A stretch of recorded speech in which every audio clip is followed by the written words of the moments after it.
ہمارے اندر ہر میں آئے بیچارے کے ساتھ کتنا ظلم ہوا، گولی مار دی اپنے آپ کو۔ اتنا ظلم کسی کے ساتھ نہیں ہوتا کہ وہ گولی مار دے اپنے آپ کو۔ اللہ نے ہر ایک کو برداشت کی طاقت دی ہے۔ من یتصبر یصبر اللہ، حدیث میں آتا ہے جو اللہ سے صبر مانگتا ہے، چاہتا ہے، اللہ اس کو صبر کی توفیق بھی عطا فرماتے ہیں۔ نہیں چاہتا تو پھر وہ خودکشی کے خیالات ہی آتے ہیں۔ تو لٹک جاؤ، جس نے لٹکنا ہے بھائی، بے روزگاری میں کھمبوں سے لٹکنا ہے، لٹک جاؤ، ہم بھی ترس نہیں کھائیں گے، اللہ بھی ترس نہیں کھائے گا۔ اور یاد رکھو، خودکشی کرنے والا سمجھتا ہے کہ میں مصیبت سے جان چھوڑ کے مر رہا ہوں، جبکہ حقیقت میں وہ مرتا نہیں ہے۔ محمد صلی اللہ علیہ وسلم نے فرمایا جس نے اپنے آپ کو پہاڑ سے گرا کے مارا، برزخ میں اللہ پہاڑ بنائیں گے جس سے قیامت تک اپنے آپ کو گرا کے مارتا رہے گا۔ جس نے اپنے آپ کو آگ سے جلا کے مارا، برزخ میں قبر میں آگ لگائی جائے گی اور موت تک آگ کے اندر جلتا رہے گا۔ اسی پر قیاس کر کے علماء نے کہا جس نے کرنٹ سے مارا، کرنٹ لگایا جاتا ہے۔ جس طرح سے اپنے آپ کو ہلاک کیا ہے زہر کے ذریعے، جس طرح سے اللہ اس کو زندہ کر کے زہر پلاتے رہیں گے، مرتا رہے گا جب تک کہ میدان حشر قائم نہیں ہو جاتا، اس کو یہ عذاب اور مصیبت دی جاتی رہے گی۔ تو وہ مصیبت سے بچتا نہیں، اپنے آپ کو اس سے بڑی مصیبت میں ڈال دیتا ہے۔ مصیبت سے بچنے کا یہی نسخہ ہے جو میں نے آپ کو بتایا کہ اللہ پہ اعتماد، توکل اور اس کی نعمتوں پہ شکر کرنا سیکھے انسان۔ اللہ تعالیٰ ہم سب کو عمل کی توفیق عطا فرمائے۔ ہمارے البلا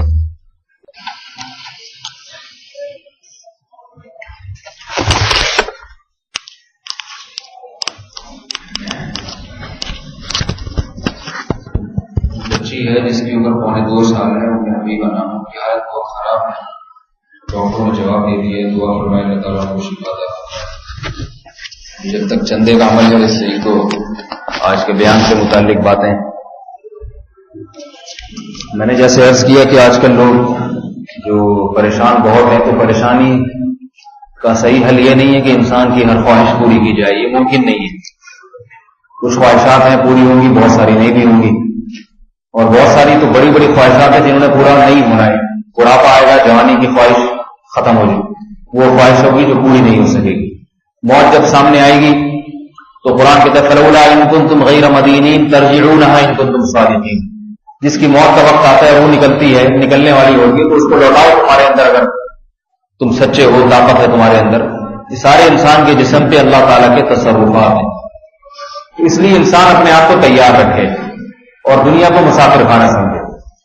اس کے باوجود بھی اگر کوئی غم آتا ہے، پریشانی آتی ہے، جیسے کوئی جسمانی تکلیف ہے، بعض دفعہ ایسی ناقابل برداشت جسمانی تکلیفیں آ جاتی ہیں انسان کے ساتھ، تو ان میں یہ سوچ کے صبر کرے کہ یہ تکلیف پہ اگر میں صبر کروں گا تو میرے گناہ معاف ہوں گے۔ ایک بزرگ نے بڑی پیاری بات کہی کہ آج کل توبہ کی توفیق تو بہت کم لوگوں کو ملتی ہے، گناہ کر کر کے اعمال سیاہ ہو چکے ہیں، دل سیاہ ہو چکا ہے۔ توبہ کی توفیق تو یہ اللہ کی کتنی بڑی رحمت ہے کہ تکلیفوں میں ڈال کے گناہوں کو دھوتے ہیں۔ حدیث میں آتا ہے جب بخار کسی پر آتا ہے تو اس کے حصے کی جو جہنم کی آگ تھی وہ کم ہو جاتی ہے، اس کے حصے کی، بخار بھی آگ ہے۔ تو یہ کتنی بڑی مسلمان کے حق میں رحمت ہے۔ اگر وہ صبر کرے، صبر نہیں کرتا پھر کوئی تکلیف نعمت نہیں ہے، پھر عذاب ہی عذاب۔ بہت سے بیمار ہیں، شوگر ہے، دل کے امراض ہیں، یا کوئی معذوری ہو جاتی ہے۔ ایک صاحب بیچارے بڑے بیمار تھے، بہت زیادہ پریشان، اور وہ بھی ایسے اللہ کے بارے میں شکایت ہے۔ میں نے ان سے کہا کہ ایوب علیہ السلام سے زیادہ آپ بیمار نہیں ہوئے ہوگے۔ ایوب علیہ السلام کو اتنی تکلیفوں میں رکھا گیا، بیماری کی اتنی تکلیفوں میں، کہ قرآن ان کے تکلیفوں کو بیان کرتا ہے، ان کے صبر کو بیان کرتا ہے۔ تو اگر تکلیفوں میں ڈالنا یہ اس بات کی علامت ہوتی کہ اللہ ناراض ہے یا بدقسمت ہے، تو پیغمبروں میں پھر تکلیفیں کبھی نہ آتی۔ تکلیفوں میں پڑنا خوش قسمت ہونے کی علامت ہوتی ہے۔ ابو داؤد کی حدیث ہے کہ آپ علیہ السلام نے ایک مجلس میں فرمایا کہ جب اللہ تعالیٰ کسی سے خوش ہوتے ہیں اور گناہوں کو معاف کرنا چاہتے ہیں، اس کو تکلیفوں میں ڈال دیتے ہیں، بیماریوں میں مبتلا کرتے ہیں۔ تو ایک شخص نے کہا کہ یہ بیماری کیا ہوتی ہے، سر کا درد کیا ہوتا ہے، مجھے تو کبھی نہیں ہوا۔ اللہ کے نبی نے فرمایا تم ہماری مجلس سے اٹھ چلے جاؤ، اس لیے کہ یہ منافق ہے، یہ مسلمان نہیں، جسے کوئی تکلیف ہی نہیں آتی، اس کا مطلب ہے پھر ساری آخرت میں آئیں گی اس کو۔ صحیح نا؟ ہمارے صدر صاحب کو دیکھا کوئی تکلیف، کسی نے ٹینشن، کتنے بڑے بڑے مقدمے ایک دم غائب ہو جاتے ہیں، سب پی جاتے ہیں۔ تو اگر یہ بظاہر ایسا ہی لگ رہا ہے، اگر بظاہر بغیر توبہ کے ہی مرنے کا پروگرام ہے، باقی اللہ ہی بہتر جانتے ہیں، توبہ جو کرے گا اللہ قبول کرے گا اس کی توبہ۔ ہم اور آپ کوئی جنت جہنم کے ٹھیکیدار نہیں ہیں، لیکن حالات سے بھی کچھ قرائن ہوتے ہیں۔ ایسا لگ رہا ہے کہ ساری وہاں جا کے نکلے۔ پرویز مشرف صاحب تھے، آپ نے دیکھا قوم کو بیڑا غرق کر دیا، پورے پاکستان کا بیڑا غرق کر کے چلے گئے، مزے اڑا رہے ہیں برطانیہ میں جا کے۔ تو فرعون نے بڑے مزے اڑائے تھے، تو جو ہر وقت مزے میں اڑا رہا ہوں، اس کا مطلب ہے آخرت میں معاملہ خراب ہونے والا ہے۔ تو یہ تھوڑی ایک آدمی کا فون آیا میرے پاس، کہہ رہے میری بیوی پہ جن آنے لگا ہے، میں کیا کروں؟ واقعی جن آتا تھا، اس نے مجھے علامتیں بتائیں، اس سے اندازہ واقعی جن آتا ہے. کہہ رہے میں کیا کروں؟ میں نے کہا جب جن آیا کرے تو یہ سورہ فلق سورہ ناس پڑھ کے پانی میں دم کر کے چھینٹے مارو، پھونک بھی مارو. کہہ رہے اس سے تھوڑا سا فائدہ ہوتا ہے تو 5-6 دن پھر آ جاتا ہے. میں نے کہا پھر یہی عمل کر لو، کسی عامل کے پاس نہیں لے کے جانا. یہ میں نے اس کو بتا دی. کسی تعویذ گنڈے والوں کے پاس، چاہے وہ تعویذ گنڈے والا دیوبندی ہو، چاہے وہ تبلیغی ہو، چاہے وہ جہادی ہو، چاہے وہ تہجد گزار ہو، چاہے وہ مولوی ہو، چاہے کچھ بھی ہو، نہیں لے کے جانا. کیونکہ یہ ابھی سے لمبی تفصیل ہے، پھر کبھی بتاؤں گا میں. تو میں نے کہا سورہ فلق سورہ ناس پڑھ کے پھونک لگا دو بس. کہہ رہے یہ پورا فائدہ نہیں ہو رہا. میں نے کہا بس جتنا ہو رہا ہے اس پہ اللہ کا شکر ادا. اور میں نے کہا یہ تھوڑی تھوڑی پریشانی ہے، اس کو زندگی پر برداشت کرو. میں نے کہا 4-5 دن تو اچھے نکل جاتے ہیں نا. کہہ رہے ہاں. کہہ رہے پھر 1-8 گھنٹے کے لیے 4-5 دن کی. میں نے کہا 4-5 گھنٹے میں 4-5 دن کے بعد 1 گھنٹے کی ٹینشن برداشت کر لو، یہ سوچ کے کہ تھوڑا سا پریشان رہنا چاہیے انسان. بالکل جو ہے نا، جو پریشانیاں ختم ہو جائیں تو معاملہ خراب ہو جاتا ہے. تھوڑا تھوڑا پریشان اللہ کو بھی اچھا لگتا ہے، صحیح ہے نا. اللہ چاہتے ہیں تھوڑا تھوڑا یہ پریشان رہے. تو اس لیے تھوڑا سا ہمارے مفتی رشید صاحب کی صحت بہت اچھی تھی، لیکن ان کو ایک بیماری تھی کہ ہلکا ہلکا ہڈیوں میں کبھی کبھار درد ہوتا تھا. حضرت فرماتے تھے مجھے اس درد کی دوا بھی معلوم ہے، علاج بھی معلوم ہے، مگر میں نہیں کرتا. اس لیے کہ اتنی اچھی صحت ہو جائے کہ کوئی تکلیف ہی نہ ہو، یہ اچھا نہیں لگتا. فرمایا تھوڑا تھوڑا سا رہنا چاہیے. کبھی کبھار ہڈیوں میں درد ہوتا ہے، اللہ کو یاد کر لیتے ہیں. وہ تو 24 گھنٹے ہی یاد کرتے تھے، پھر بھی اللہ کی طرف توجہ چلی جاتی ہے. اگر ہم بالکل ہی پریشان نہیں ہوں گے تو پھر اللہ کو یاد کون کرے گا؟ اللہ سے دعائیں کون؟ مولوی صاحب کو فون کون کرے گا؟ سب سے پہلی بات تو یہ صحیح ہے نا. تو مسئلہ یہ ہے کہ میں نے اس کو یہ کی، وہ سمجھدار آدمی تھے، خوش ہوئے میری اس بات سے. میں نے کہا بیوی کی یہ تکلیف کو برداشت کرے ساری زندگی، اور جب برداشت کرنے کا عزم کر لیں گے نا انشاءاللہ تو یہ تکلیف ساری زندگی رہے گی بھی نہیں. تھوڑے دنوں میں خود ہی ٹھیک ہو جائے گی. جنات خود ہی مایوس ہو کے بھاگ جاتے ہیں، یہ تو پھونکے لگاتے ہیں، علاوہ کچھ کرتے ہیں، نہ کسی عامل کے پاس جاتا ہے نہ کسی مدار کے پاس. بھاگو یہاں سے، ٹائم ضائع ہو رہا ہے. جنات کے پاس بھی آج کل اتنا ٹائم نہیں ہے کہ کسی اور کو جا کے ٹائم برباد کرو، وہ پھر اوٹ پٹانگ حرکتیں کرے گا. صحیح ہے نا. تو وہ جنات بھی چھوڑ کے بھاگ جاتے ہیں. لیکن اگر نہیں بھاگے، زندگی بھر رہے، پھونکے لگاتے رہو، چھینٹے مارتے رہو، بس اس سے زیادہ کچھ نہیں کرو، برداشت کرو، یہ سوچ کے اس برداشت پہ اللہ اجر دے گا. آج میں اپنی بیوی کی اس تکلیف کو برداشت کروں گا تو اللہ قیامت کے دن میری تکلیفوں کو، میرے گناہوں کو معاف کرے گا، میری تکلیفوں کو دور کرے گا. تو نے میری بندی کی تکلیفوں کو برداشت کیا تھا اور اس کو طلاق بھی نہیں دی، اپنے پاس رکھا، اس کی خدمت کرتا رہا. تو میں اس بات کا زیادہ لائق ہوں کہ میں آج تیری ان تکلیفوں کو قیامت کے دن دور کروں، جو میدان حشر کی تکلیفیں. ہم مخلوق کی تکلیفوں کو برداشت کریں گے تو اللہ پھر قیامت میں ہماری تکلیفوں کو معاف کریں گے. ورنہ یہاں بھی جلیبیاں کھاتے رہے، وہاں بھی جلیبیاں ملے، ایسا نہیں ہو. صحیح ہے نا. تو تھوڑی تھوڑی پریشانیاں، مسلمان اچھا لگتا ہے ان پریشانیوں برداشت کرنی چاہیے، خوش ہونا چاہیے ان کو. اللہ تعالیٰ سمجھنے کی عمل کی توفیق عطا فرمائے. الحمدللہ.